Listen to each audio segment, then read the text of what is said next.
Um cientista brasileiro é o autor desses versos. Reconhece a queda e não desanima, levanta, sacode a poeira e dá volta por cima.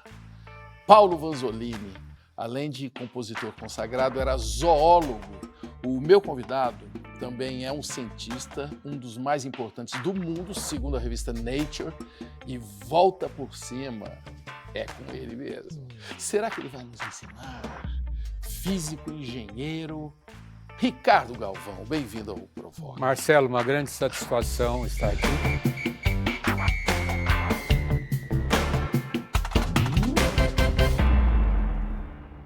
Para quem não ligou o nome à pessoa, você, Ricardo, é aquele cientista que era diretor do INPE, Instituto Nacional de Pesquisas Espaciais, que produziu algumas imagens que não agradaram o governo anterior e por isso você foi demitido e hoje você é o presidente do CNPq, Conselho Nacional de Desenvolvimento Científico e Tecnológico, aí que vem a volta por cima. Eu acho que já estamos distanciados, né, desse choque na sua carreira. Dá para olhar para ele agora com mais calma? Sim, dá para olhar assim com mais calma, É. Marcelo. Claro, quando aconteceu foi difícil para mim e para a família, né? Mas demos a volta por cima. Hum. A ciência voltou, né? Eu fui aquele, lembro-me até de um mês depois que ocorreu o fato, né? Eu estava no metrô em São Paulo, vindo de Hã, Moema para a USP. hã. Estava um menininho, nos 8 anos, com o pai, puxou a mão do pai e falou: "Pai, vem ver aquele velhinho que brigou com o Bolsonaro". Esse sou No eu, metrô. no metrô. Você lembra do lugar que você estava na hora que você recebeu a notícia? Sim, eu estava na Universidade Federal Fluminense, Hã. estava numa banca de doutorado, né, eu não tinha, ouvido nem visto a entrevista do Bolsonaro. Eu queria saber se vai haver mudanças na diretoria do INPE, por gentileza. Se quebrar a confiança, vai ser demitido sumariamente, se for possível, se tiver mandato. Não tem desculpa para nenhum ato, por parte de quem quer que seja subordinado ao governo, não interessa seja ministro ou mais humilde servidor, divulgar um dado com desse peso, né, de importância para o nosso Brasil. E já no final, já era umas 6 horas da tarde, quando me telefonaram. O presidente do sindicato dos cientistas do INPE, aliás, uma pessoa que eu estimo muito, Ancioli, que é irmão do Cancellieri, aquele reitor que também tirou sua própria vida porque foi perseguido, né? Hum. E ele me telefonou e falou: "Galvão, não te preocupes que nós estamos te defendendo". É. Eu falei: "Defendendo do quê, né?" Aí fiquei meio apavorado, minha esposa até estava comigo, Hum. e aí um aluno da Fluminense falou: "Não, professor, aconteceu isso", e trouxe a Folha de São Paulo. Sim. Quando eu li a notícia, realmente eu quase desfaleci. Eu passei mal, eu fiquei Foi mal, forte. foi bem forte. Porque a razão, são dados, né, que estavam ali. Como que se chama alguém que briga com dados? Eu primeiro é um negacionista moderno, né, Hã. porque no passado nós tínhamos, o Marcelo, os obscurantistas, Hum. que eram contra a ciência, porque ingenuidade ou uma posição religiosa extremista, né. Os negacionistas científicos de agora não. Hã. Eles exercem uma pseudociência intencional Sei. para desqualificar resultados científicos que incomodam sua posição de conforto, seus interesses econômicos e assim por diante. E tem alguma diferença? Tem alguma arma nova para você ser negacionista contemporâneo? Uma enorme, Hã. as redes sociais. Sei. Ela despertou na sociedade, Marcelo, uma ansiedade por respostas rápidas e não complexas. Sei. Isso E se de vê claramente. preferência, uma que agrade a sua Exato. crença, Vai né, ao encontro do que ele quer do acreditar, que né? ele já quer ouvir, Já né. quer ouvir, exatamente.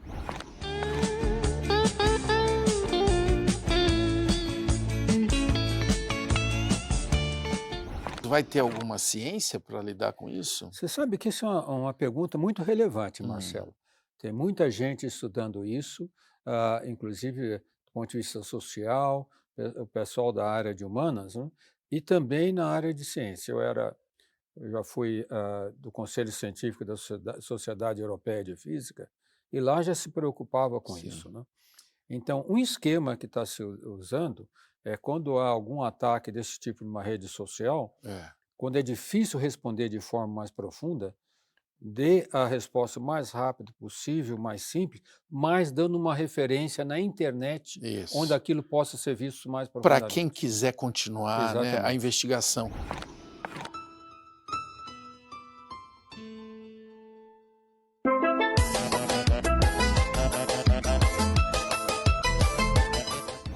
Dá uma ideia para eles o que faz o INPE, porque aquele momento que ele foi atacado, né, ele ganhou uma visibilidade importante. O que faz o INPE? O INPE é o Instituto Nacional de Pesquisas Espaciais, que se ocupa de toda a atividade espacial civil do país.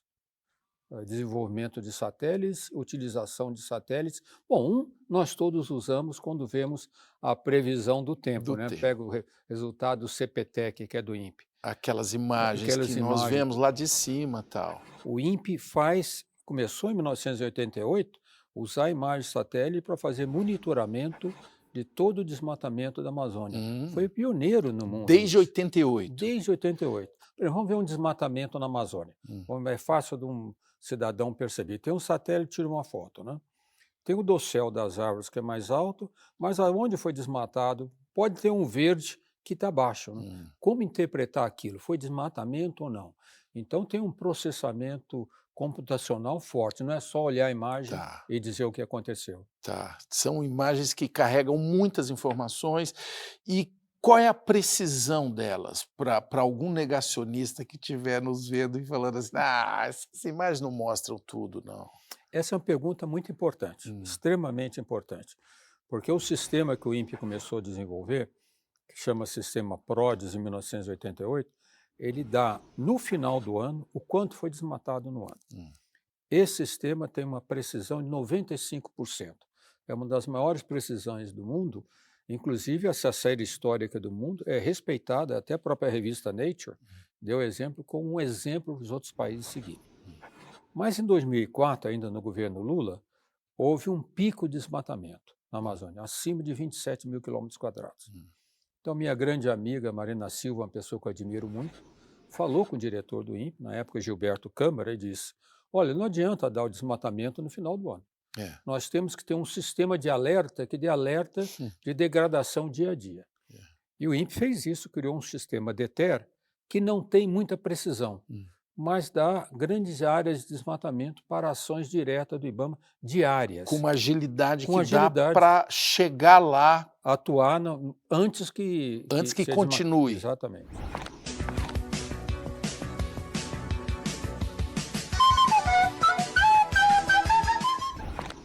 Hoje em dia, o avanço econômico do mundo, o acervo que importa é o conhecimento.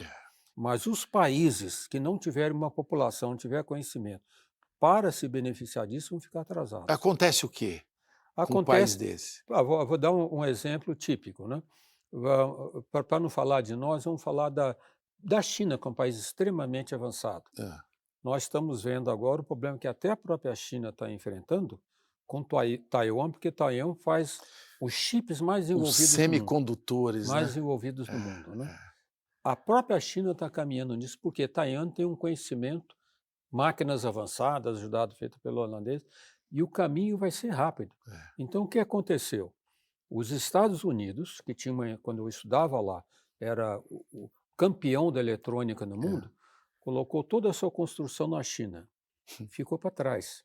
E agora o Biden fez, inclusive, o que ele chama Chips and Science Act, para atrair de volta a ciência e a construção o terreno dos Estados perdido. Unidos. Recuperar o terreno perdido. Será que é por isso que o presidente Lula parece estar se alinhando lá com os chineses? Eu vou colocar de uma forma mais geral. O presidente Lula, uma coisa ele fala corretamente. Ele tem que se alinhar de acordo com os interesses do país. E a China está num avanço muito grande, maior que os Estados Unidos, nessa questão de interação com os países de desenvolvimento. Então, um exemplo clássico. Né? O que nós temos a aprender com os chineses? Olha, a coisa mais importante que eu aprendi, essa é uma pergunta eu gosto muito de colocar essa pergunta, né? É a preocupação com o domínio soberano do que é estratégico para o país. Ah, Isso é importantíssimo. Então, por exemplo, a eletrônica do futuro, os carros elétricos, etc., vão precisar de os componentes químicos que eu fizesse engenharia, lembra? Chamado terras raras. Sabe? isso. Importantíssimo. A China hoje domina 85% da produção de terra rara do país, do mundo. Compra onde pode. Então, isso é economicamente interessante para eles? Não. Mas, do ponto de vista de estratégia soberana, é absolutamente importante. Essa visão nós não temos. Você está falando uma coisa dos chineses que eu já ouvi de outras áreas, como a medicina, que eles não entregam alguns segredos, como assim, anestesia com acupuntura. Exato. Né? Alguns médicos brasileiros que já visitaram a China e simplesmente eles não deixaram nem eles presenciarem. Olha, no satélite que nós desenvolvemos com eles, o satélite Cibers, metade do satélite é feito no Brasil, metade do satélite é feita pela China. E tem um sistema de controle muito importante que é o seguinte: quando o foguete leva o satélite, está chegando quase no final da órbita, tem um sistema de controle importantíssimo que coloca o satélite em órbita. Isso é feito pelos chineses na nossa colaboração. Nunca permitiram que nós tivéssemos acesso a essas coisas. Nunca. Então, eles abriram muitas coisas. Então, eu falo isso porque muita gente fala, Lula foi para a China. É importante, como para os Estados Unidos, mas não sejamos ingênuos. Saibamos o que queremos. Como é que diz pobre em chinês? Sem luz, sem água, sem gás, sem nada. Tem gente querendo fazer pergunta para você, e muita gente, viu? Marcos Penha, alguém que como eu só vai ter pós, mestrado e doutorado após os 40 anos, tem algum futuro no CNPq?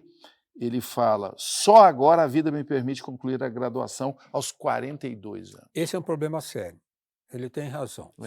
Esse é um problema sério. Primeiro porque, como eu disse, nós não temos muitos doutores trabalhando nas empresas.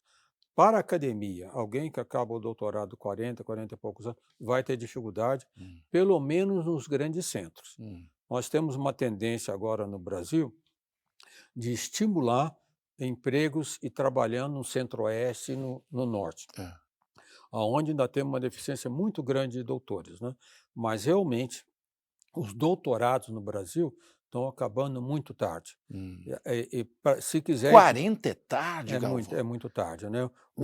Eu considero a idade, no máximo, a faixa, vamos dizer assim, dependendo da área, né? Entre 28 e 30 anos no máximo, para ter possibilidade de ter mais tempo para avançar. Mais tempo e vencer desafios. Né? Sei.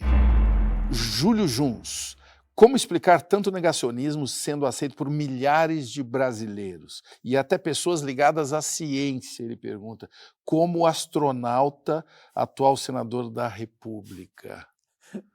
Essa pergunta é interessante. Né? Inclusive, um astronauta que, quando ele foi treinado para... Não é só astronauta, vamos dizer, oficial da aeronáutica, engenheiro formado pelo ITA, muito bem formado, Sim. E na preparação para a NASA, inclusive trabalhou no INPE para se preparar e teve preparação para a NASA. Né? Eu só posso entender o negacionismo deles por interesse político de não ir contra o seu chefe. Eu tenho com a minha idade, eu gosto de contar casos. Né? Eu tive uma vez no norte de Manaus com a televisão holandesa. A televisão holandesa estava fazendo filmes sobre a Amazônia, 5 países para a Amazônia, no Suriname, e pediu para ir lá com eles, acompanhá-los, para ver uma queimada grande, o desmatamento, uma queimada grande. E ela me apresentou, a holandesa me apresentou para o dono da terra lá, e o senhor é diretor do INPE, por que vocês estão pesquisando esse negócio do espaço, se nós sabemos que várias pessoas do governo dizem que a Terra é plana? Pergunta que ele me fez. Eu respondi de uma forma, não ser ofensiva, tentando explicar para ele, para que ele compreendesse, mas depois ela chegou a mim e falou, olha, professor, eu estou há 3 semanas no Brasil e eu escutar que tem umas pessoas que o governo está dizendo que a Terra é plana. Eu falei, não é o governo, é umas pessoas do espaço. Aí ela perguntou-me, mas vocês não têm um ministro da Educação, não tem ministro de Ciência e Tecnologia, ele não publicou um informe à nação que isso não é real? Que resposta que eu ia dar, Marcelo? Que dificuldade, Você hein? vê que resposta que eu ia dar. Como é que se explica um negócio desse, hein, Galvão? É difícil, né? É difícil Que aceitar. é isso que passou aqui, hein? Não, foi um tsunami da ignorância. Você, tsunami da ignorância. Você acha que é possível a gente passar a tarde toda aqui fazendo bolhas de sabão e uma delas, a gente pode fazer milhões de bolhas, mas pelo menos uma delas sair num formato que não seja esférico? Com certeza. Você acha possível? É assim, sim. Eu não sei se eu vou conseguir mostrar aqui agora, mas é possível. Você sofreu pressão, assim, de ministros do governo? Ministro Ricardo Salles, desde que ele assumiu, Ah, fortíssimo. que né? tipo? Sempre publicando que os dados do INPE estavam errados, que não eram suficientemente precisos para eles tomarem ações. E ele e todas essas críticas eu respondia, não fui à imprensa, respondia a ele, pensava que era só dele, respondia, na verdade, ao ministro de Ciência e Tecnologia, mas os especialistas do INPE publicavam relatórios que nós divulgávamos. É. Até que chegou o general Heleno, foi em junho de 2019, disse que os dados do INPE estavam sendo manipulados contra o governo. Marcelo, não demorou meia hora, eu recebo o telefonema de um jornalista da BBC, e depois uma hora e meia do Corriere della Sera, italiano. Eu não divulguei. O que eu fiz? Não respondi. Fiz um ofício detalhado ao ministro Marcos Pontes. Olha, isso vai ter problemas sérios para o Brasil. Vocês não sabem o prestígio que tem o INPE. Só os dados que eu falei do INPE, do desmatamento na Amazônia, já tem mais de 1.500 trabalhos de tese de doutorado feitos sobre ele no mundo. Então tem um respeito internacional enorme. Não tem como desmentir uma coisa. A China monitora o desmatamento no Brasil, a NASA. Se vocês quiserem, eu explico. Não me respondeu. Aí que eu entendi que era realmente um negacionismo para destruir o INPE. Negacionismo estratégico, vamos dizer Por isso que eu não assim. falo obscurantismo, é estratégico. Não sei se lesse aquele livro famoso, O Engenheiros do Caos. Sim. Aquilo é espetáculo. É maravilhoso. Explica exatamente. Conta um pouco dessa história. tática, vamos dizer Exatamente. assim, né, Galvão? Exato. Agora eu fico imaginando que na hora que você recebe o convite para ser o dirigente do CNPq, você foi até a janela e gritou aquele chupa assim na janela, não? Não, eu chorei de Chorou. emoção. Eu não sou muito de água. Eu chorei de emoção porque eu estava entendendo que não era só eu, né? Mas a ciência sendo trazida de volta para o Sei. cenário nacional. A gente está aqui recebendo boas notícias da volta da ciência, mas no próximo bloco nós vamos falar de um assunto ardido, o meio ambiente. Vamos falar do meio ambiente, certamente. A gente já volta.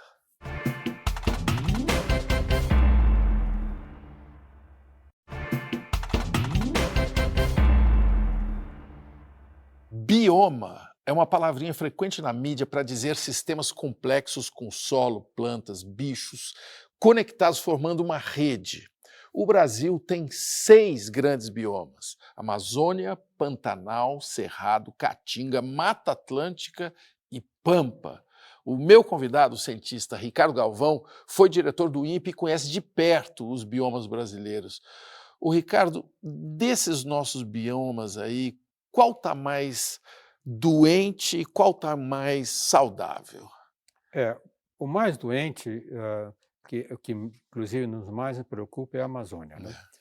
Até o final da década de 80, a Amazônia, os quase 5 milhões de quilômetros quadrados da Amazônia estavam quase intocáveis. Né?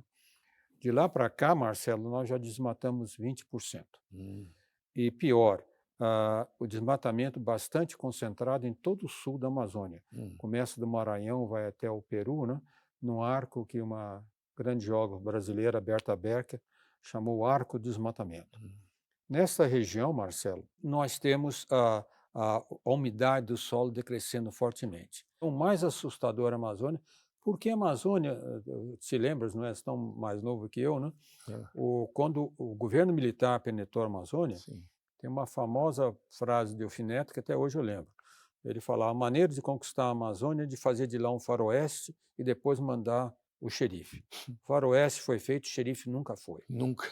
Então, as brigas, questão de posse, só no estado da Amazônia são 29 grandes grupos criminosos atuando em mineração, desmatamento e através das fronteiras. Uma economia paralela forte, né? Fortíssima, muito dinheiro.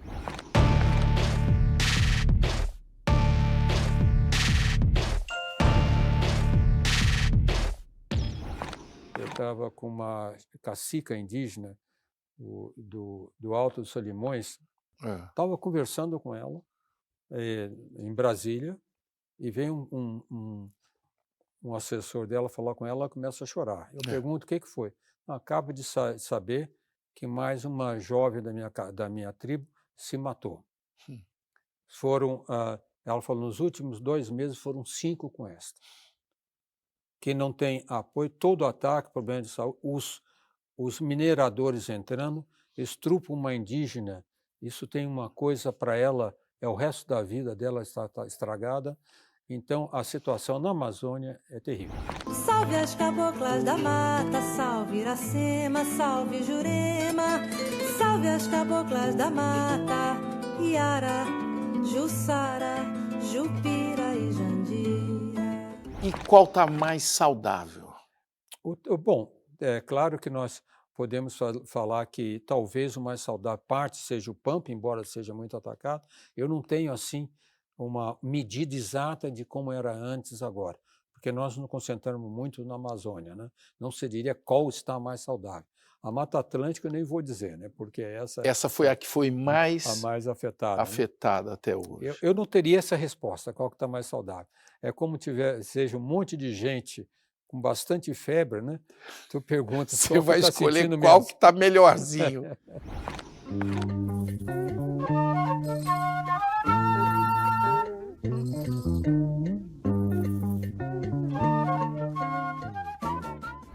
Os criminosos que estão atuando estão querendo se adiantar a uma ação que vai ter do governo fortista. Sei, A Marina eles já disse, percebendo que há uma mudança. antes que venham, vamos desmatar o máximo possível. Que coisa É terrível. Coisa cruel, É né? criminoso, é cruel. E quem ganha com isso? Bom, a maior parte do desmatamento na Amazônia é grilagem de terra. Embora eles vendam, fora a mineração ilegal, que é terrível, né? Mas embora eles vendam madeira, etc., eles querem ocupar a terra e grilagem de terra, ter aquilo e depois entrar com o processo no futuro. É um investimento assim, para ocupar. imobiliário doido, né? Doido, exatamente. E como deter isso daí? Bom, não tem a primeira coisa tem que ser uma ação contundente do governo. O governo tem que dar exemplo, inclusive começou agora com outra vez queimar as máquinas, que não pode ser tirado. A ação tem que ser contundente. Essa ação contundente não tivemos ainda.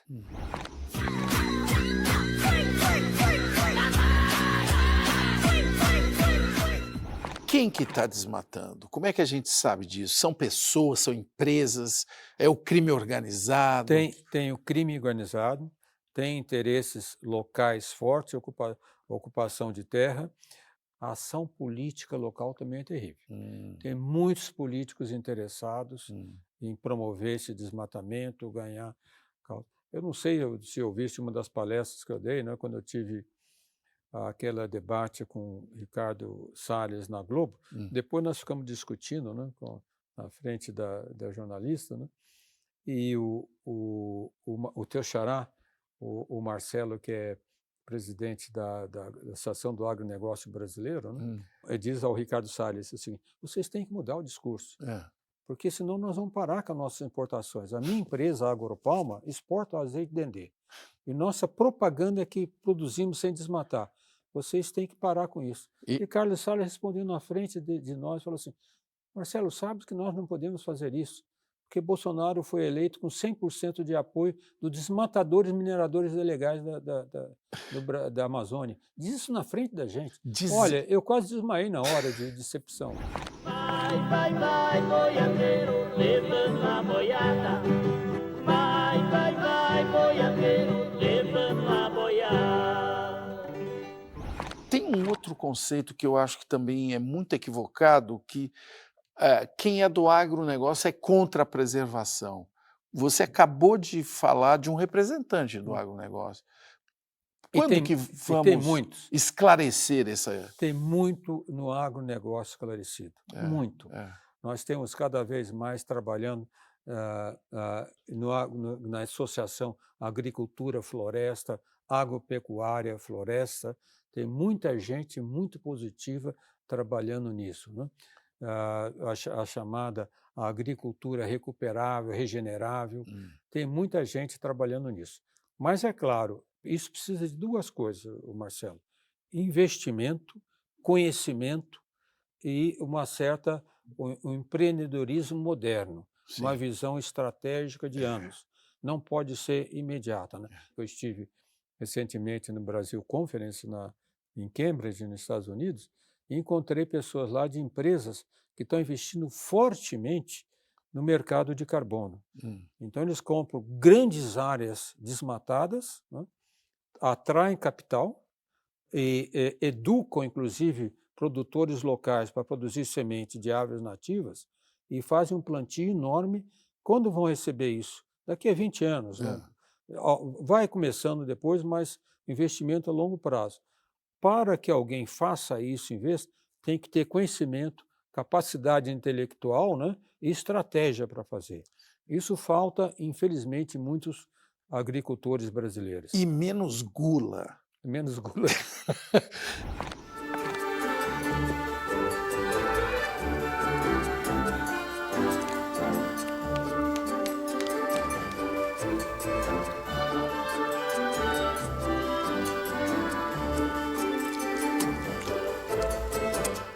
Nessas horas é que a gente percebe que essa transformação, ela é das pessoas mesmo, né? Tem que acontecer uma consciência certamente do estrago que é você a sociedade tomar uma decisão errada. A sociedade tem que se conscientizar disso, porque não podemos esperar só do governo. Eu sou muito esperançoso com relação a isso. Por quê? Porque desde que aconteceu com o Bolsonaro, né, até hoje, eu ainda sou parado por pessoas que vêm e comentam da questão do meio ambiente, comentam como estão atuando. Na rua mesmo? Na rua mesmo, no metrô. Isso dá bastante esperança. O que você sente nessa hora aí, Galvão? Eu sinto, talvez, quando eu resolvi enfrentar o presidente Bolsonaro, né, e demorou umas 12 horas para eu decidir, até minha esposa falou, não, vamos pensar com calma. Não vou mentir, eu tive uma certa dúvida se estava tomando a atitude correta. Hoje eu vi que tomei a atitude correta, porque trouxe o problema ao conhecimento de todos, as pessoas se conscientizaram, né? Porque nós temos ambientalistas notáveis no país que sempre vinham falando nessas coisas. Marina Silva, Carlos Nobre, Paulo Artacho aqui em São Paulo. E com grande qualidade. Com grande qualidade. Mas nunca teve tido uma coisa de impacto. De embate o ataque dele, mesmo, o né? embate, eu acho que despertou na população. E o que te fez ficar em dúvida se comprava ou não essa briga? O que me fez ficar mais em dúvida foi a pessoa que nós falamos, o ministro Marcos Pontes. Eu falei, não é possível que o ministro não tenha visto e não vai me telefonar e ele mesmo responder, né? Por isso que eu esperei 12 horas, sabe?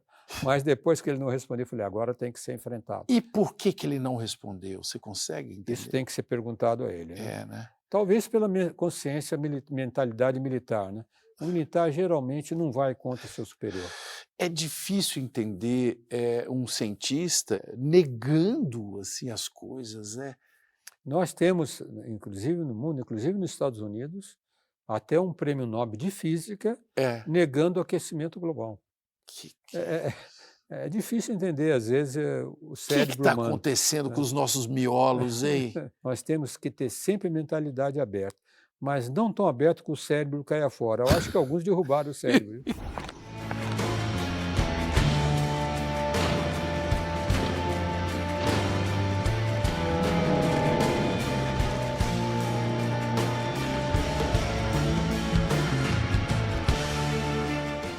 Tanto na esquerda quanto na direita, tem gente que alimenta uma paranoia dos estrangeiros se apoderarem da Amazônia. Devemos alimentar essa hipótese? Essas teorias de conspiração que não têm o menor sentido hoje em dia. Poderia ter no passado. Sim. Quando eu era jovem, quando os militares falavam, eu acreditava nisso quando era ainda adolescente. mas não tem o menor sentido hoje em dia. A que E- interessa essa o- paranoia? O que interessa é as pessoas que têm um certo receio, certo? Da atividade estrangeira no Brasil, eles perderem o seu protagonismo, inclusive na questão política, certo? Sei. Tem um certo receio. O interesse, o grande, vamos dizer, a preocupação com a posse hoje em dia é econômico. Sim. Territorial, ninguém mais está tão preocupado. É. Como eu disse, nós estamos agora na economia do conhecimento. O acervo agora é o conhecimento, é o domínio do mercado, etc. Não é tanto territorial Sim. como se pensava no passado. E para o conhecimento a gente precisa estar conectado no mundo, né? Exatamente. Como que a gente pode, por exemplo, usar uma base espacial como a Alcântara sem colaboração com outros países? É praticamente impossível. Impossível, né? Inclusive, muita gente que falou que aquele acordo foi feito com os Estados Unidos, né? Estava entregando a base de Alcântara, etc. Nesse ponto, o governo passado fez bem, Sim. porque o que acontece? Para usar a base de Alcântara, né? Se você vai fazer um lançamento de uma espaçonave, um lançador americano, tem fazer acordo de sigilo. Sim. Você não pode Claro. mostrar, isso é inclusive econômico, em toda a parte Claro. da ciência espacial tem isso. Você não tem que assinar um acordo que eles não vai ser divulgado, está lançando. Por exemplo, no INPE, por exemplo, quando nós estávamos acabando de desenvolver o satélite Ciber 6, ao mesmo tempo nós estávamos fazendo o Amazônia 1. E tinha os chineses trabalhando no Ciber 6 conosco. Né? Entre o Ciber 6 e o Amazônia 1, quando nós estávamos fazendo alguma coisa que era importante do conhecimento nosso Amazônia 1, nós botávamos um bioma. Eles não tinham acesso. Isso é normal. Isso é, inclusive, segredo industrial. Até mesma coisa seria se fosse a França, por Não fosse exemplo, a que, França, aliás, lança também ali. Exatamente. Né? Logo ali perto. Né? Mas eu acho que a base de Alcântara vai ser difícil ser usada mais por questões de logística e de acesso. Tem muito investimento a ser feito, né? Tem ainda o problema dos quilombolas, que não está resolvido totalmente. Né? E agora, Marcelo, o que aconteceu no mundo, está tendo um desenvolvimento muito grande dos chamados nanosatélites. Os satélites estão ficando cada vez menores e menos pesados. Então, dá para lançar de outros lugares. Lançar de vários outros lugares. Então, a Alcântara agora só tem a vantagem se vai lançar um satélite de órbita equatorial, que voa sobre o Equador. Quando a maior parte dos satélites são de órbita polares, sobre os polos. Né? Então, a vantagem de utilização de Alcântara está diminuindo fortemente. Que pena. Que pena. Poderíamos ter usado no passado. Eu estava pensando ainda em ser astronauta nessa vida, acho que não vai dar tempo. Não vai dar tempo. Mas no próximo bloco, eu e o Ricardo Galvão, nós vamos falar além de estruturas de poder, de política e tal, nós vamos falar de um assunto muito mais importante: abelhas. Já voltamos.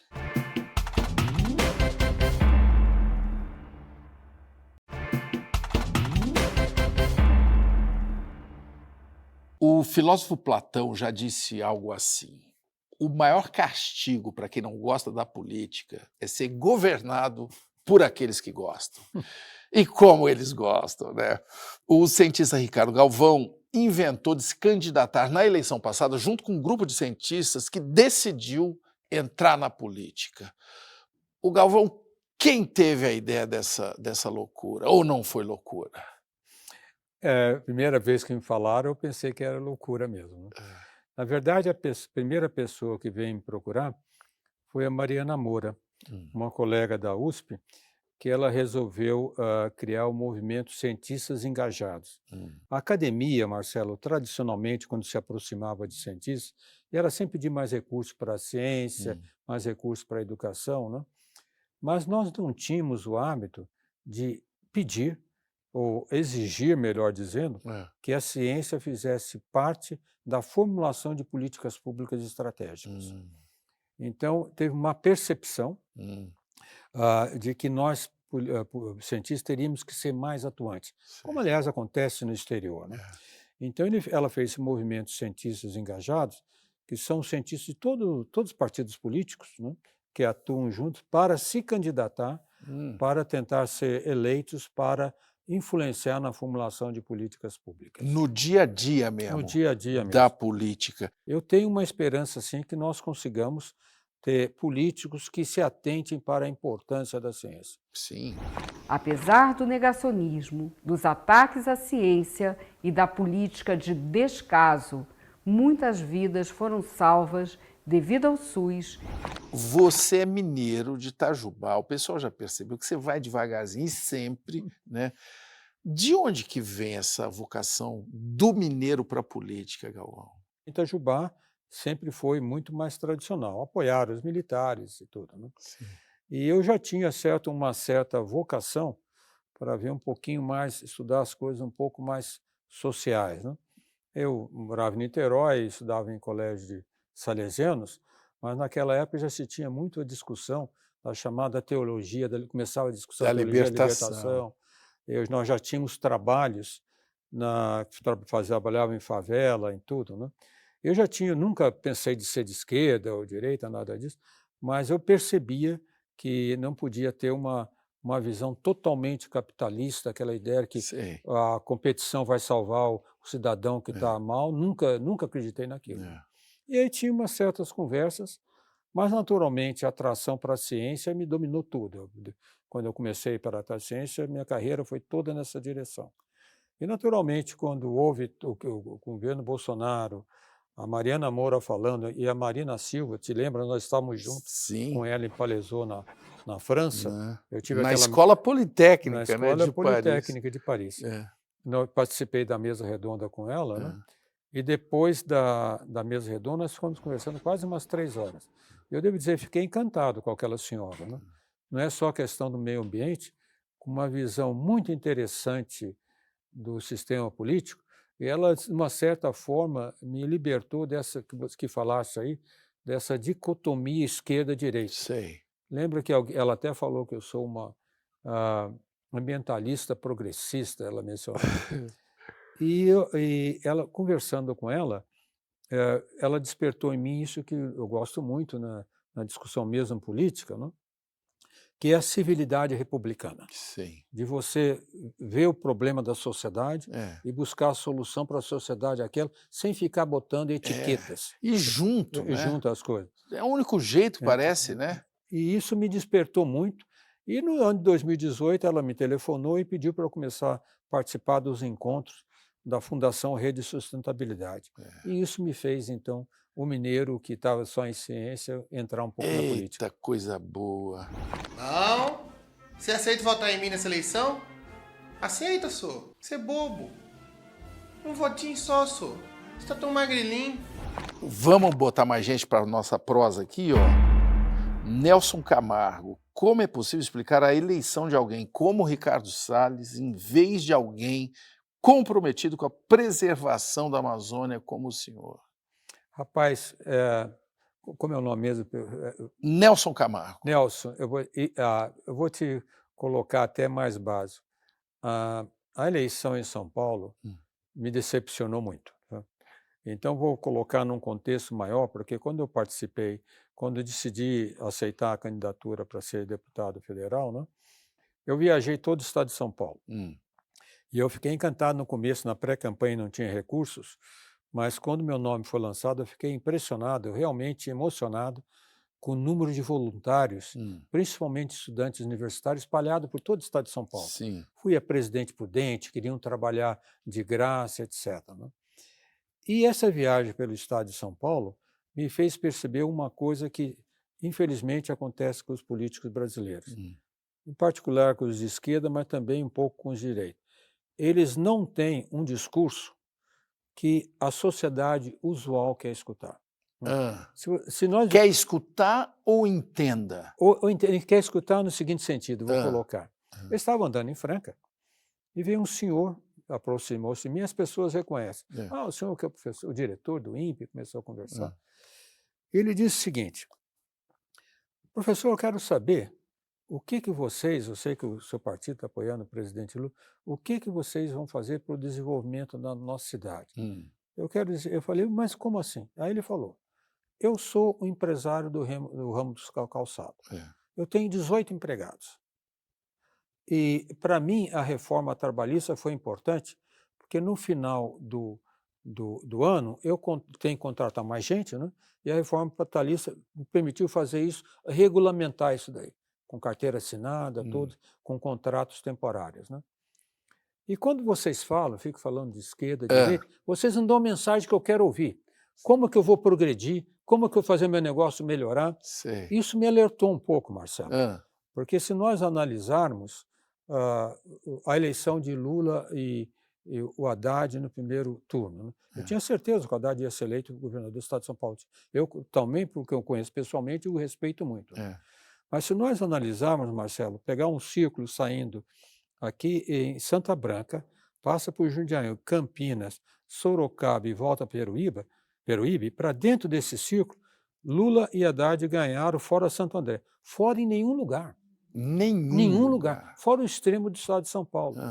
Então, eu me pergunto, até numa demonstração na Paulista, estava um discurso inflamado do Boulos, comecei a conversar com ele, falei, Boulos, às vezes quando faz o teu discurso, será que não pensa que está discursando só para a tua própria paróquia? Sei. Então, às vezes... E qual conclusão que você tira? A conclusão é que nós, os políticos, não vou dizer nós, mas os políticos em geral, eu não estou tão político assim, não estou tão experiente, nós, às vezes, fazemos um discurso demasiadamente ideológico. Sei.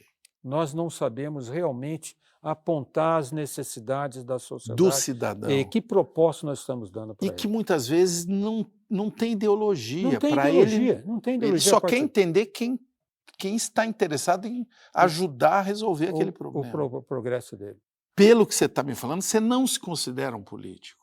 O seu cargo é político? Não, eu tô entrando na política. Você está botando o pezinho na água. Política. Eu não vou... Qual é a sua ideologia, Galvão? É difícil classificar nisso. Se fosse eu classificar entre esquerda e direita, eu me sinto, às vezes, complicado nisso, porque minha formação de ciências exatas atrapalha um pouco, né? Você fica procurando ter precisão quanto a isso. E também tem o seguinte, vamos supor, eu trabalho em física, né? Se eu tenho um problema que aparece em física, eu não vou perguntar o que eu vou usar agora, mecânica, relatividade, mecânica quântica, eu vou usar a teoria que eu preciso para resolver aquele problema. É assim que eu penso um pouco em política. Mas a minha principal de linha é aquilo que eu mencionei, eu admiro muito a civilidade republicana. Sim. Se eu fosse colocar no espectro político, é mais de centro-esquerda, sem dúvida, né? Ou seja, eu não acredito que o capitalismo puro vá... É uma resposta. É uma resposta ao desenvolvimento social, né? Não acredito que o socialismo puro vai resolver o problema da sociedade de jeito nenhum. Um celular que nós temos aqui no bolso nunca seria desenvolvido numa sociedade totalmente socialista, né? Comunista, vamos dizer assim. Então, nós temos que buscar as soluções que são importantes na ocasião e para o problema que nós temos, para a sociedade que nós temos. Enquanto os otários se acham, os valores se perdem. Sobra pra quem tem em falta, ser isso pra mim não serve. Não, mano, não tô com os vermes panguando. Montando as track, eu e os moleque tamo trampando. Burlando as leis, um bagulho eu sei. Já que o rei não vai virar humilde, eu vou fazer o humilde virar rei. Você foi uma criança curiosa? Sempre, muito curiosa. Essa curiosidade era estimulada? Muito, era estimulada. Tanto pelo meu... Eu tinha dois estímulos, né?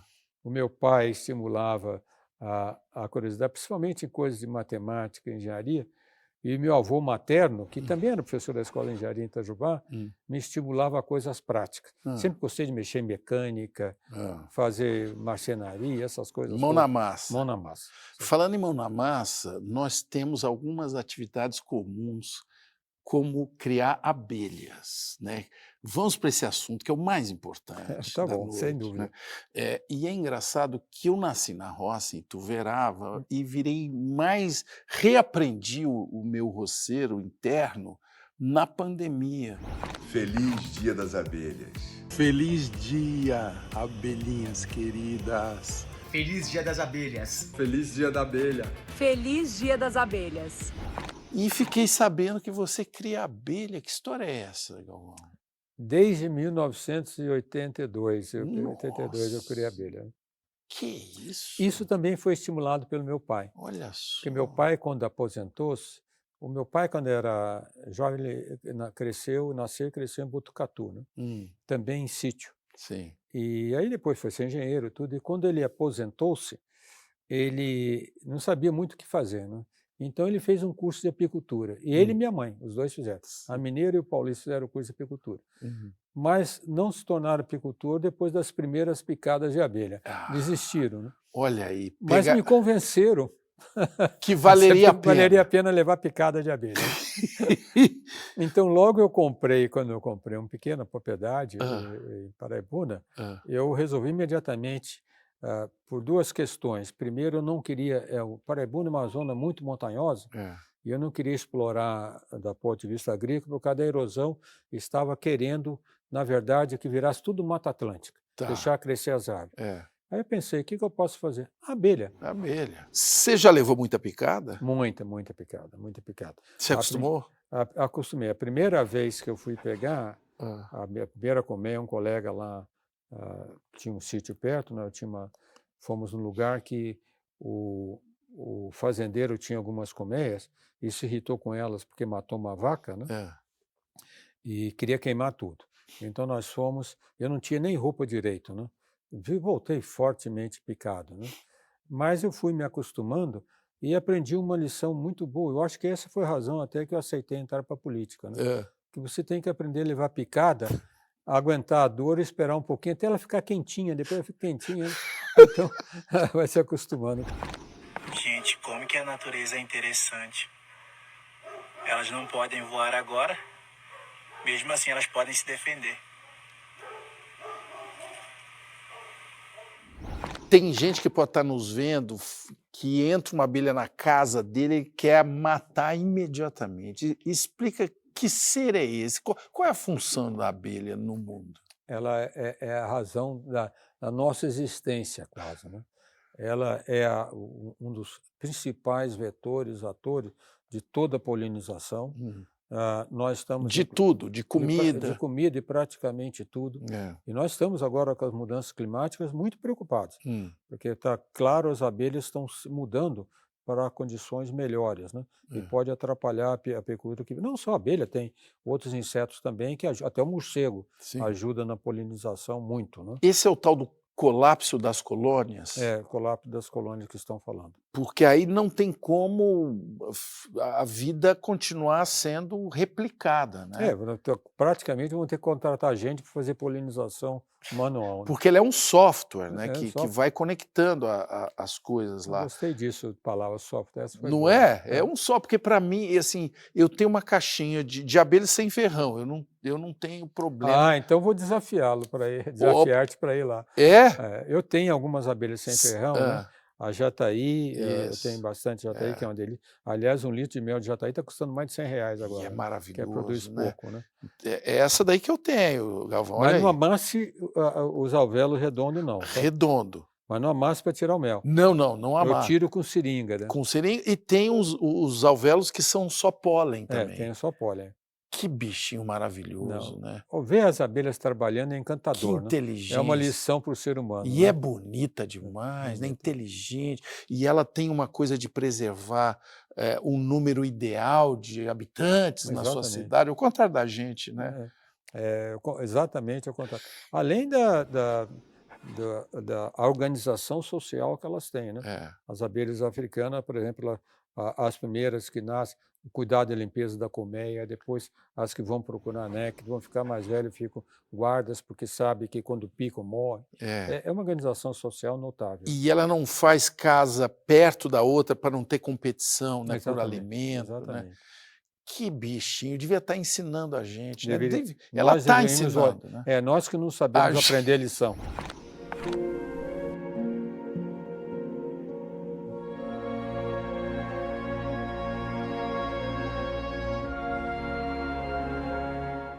E você gosta de planta também, né? Muito de planta. Eu vi um vídeo seu com espinafre, que mais? Ora pronobis. Nós temos uma pequena horta, eu tive felicidade no casamento, que a minha esposa gosta das mesmas coisas que eu gosto. Então trabalhamos junto na horta, no pomar, limpamos as coisas. Em casa, mesmo em São José dos Campos, temos uma pequena hortinha local. E aí é muito bom. Quem que trabalhar faz na a terra. poda? Isso é uma coisa difícil. Eu não É sei a fazer arte, pó, né? eu não sei fazer pó direito. Então minha esposa que faz. Olha aí. Essa eu perguntei porque é aí que a coisa é Exatamente. resolvida ou não, É né? que é resolvido ou não. Ou dá errado. Compostagem, Nós fazemos. minhoca, tudo. Nós fazemos compostagem tanto na nossa casa como na nossa propriedade. Estamos juntos aí, hein? Tem esse software aí também. O que a gente pode aprender com esses bichos, hein? Abelha, minhoca, terra. O mais importante, né, é nós aprendemos que nós não somos muito superiores a eles, nós somos parte da natureza. Né? E se olhar, por exemplo, uma pequena abelha, pega a jataí que mencionaste, né? Vê aquele tubinho de cera que ela faz, espetacular aquela coisa que ela faz na entrada e fecha à noite. Né? Como que tem milhares de anos, como aquilo se adaptaram com a natureza, né? E elas fazem o que querem sem tentar explorar demais a natureza, que na natureza porque elas fazem. Nós, seres humanos, temos que aprender isso, porque nosso egoísmo, a nossa mentalidade utilitarista de explorar tudo a nosso favor, muito mais do que nós necessitamos, isso que nos afeta, isso que atrapalha a evolução da humanidade. Nós temos que muito aprender com esses animais e aprender a retornar a ser parte da natureza como eles são. Ricardo Galvão, você está pronto para me responder o que é a vida? Que pergunta difícil. Né? Bom, eu não posso esconder que, para responder, né, que eu não sou um cientista frio, né? Eu tenho uma crença num ser maior que motivou a nossa existência. Isso eu creio. Muitos colegas cientistas vão me ouvir, vão ficar bravos com você. Mas é assim que eu penso, assim que eu vivo. Né? Então, eu acho que a vida foi feita, nós temos a vida, não só a sua vida que foi como foi criada, né? Porque nós temos uma missão a cumprir. Nós temos algo a realizar e esse algo, cada um de nós vai descobrindo ao longo da sua vida. Você já descobriu a sua? Não, mas estou sempre pesquisando.